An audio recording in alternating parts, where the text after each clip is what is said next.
discussing an official policy to cut back on the use of all pesticides. A spokesman for the French government indicated that plans had been drawn up to outlaw the use of glyphosate altogether by 2022. Read more. Farming news. However, the administration later backpedaled on an outright ban, with confirmation of a broader desire to make significant progress on all pesticides by the end of its current 5-year term. The country has, however, already instigated a ban on the use of the world's most widely used weed killer by French local authorities in non-agricultural situations, and will ban domestic sales for use in gardens by 2019. Following major protests over the issue last week, France's biggest farming union, the FNSEA, said that it was out of the question for the country to go it alone, claiming that by announcing a unilateral ban on glyphosate the French government would put its own farmers at a disadvantage against European competitors. Read more. EU stance on glyphosate leaves farmers frustrated. French politicians have, however, long made plain their intention to vote against the proposed re-registration of the product's license when the EU sits down to take a final decision on the issue next month. The results of the German election have also cast doubt in some quarters over that country's earlier commitment to back re-registration at the crunch vote. With Chancellor Angela Merkel returned to power with a reduced majority, a Jamaica coalition with a number of parties, including the Greens, could be on the cards. Commentators believe that while there was no certainty that this route would be taken, one of the key demands for cooperation was likely to be a reversal of this support for glyphosate re-registration.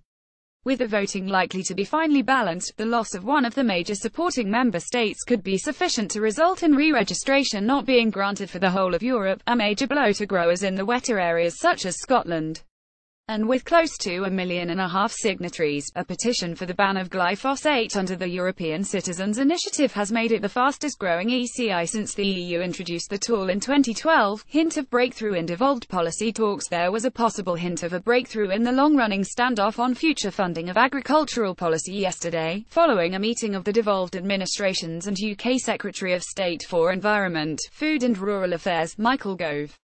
Speaking after the meeting, Scotland's Rural Economy Secretary Fergus Ewing said that he was to seek confirmation of some of the clarifications which the UK minister had indicated on funding which covered forestry, fishing, farming and the environment and which went beyond Pillar 1 direct farm payments. Read more. Farm and fishery powers should stay with devolved nations, stating that recent uncertainty over this long-term funding for the rural economy had threatened a devastating impact on the sectors. Ewing said it was totally unacceptable that the UK government had still to give the required assurances. As such, I intend to write to Mr. Gove to seek clear and comprehensive assurances on the commitments he gave today over guarantees on all EU rural funding, which includes forestry, fishing, farming and environment, until the end of the UK parliamentary term in 2022.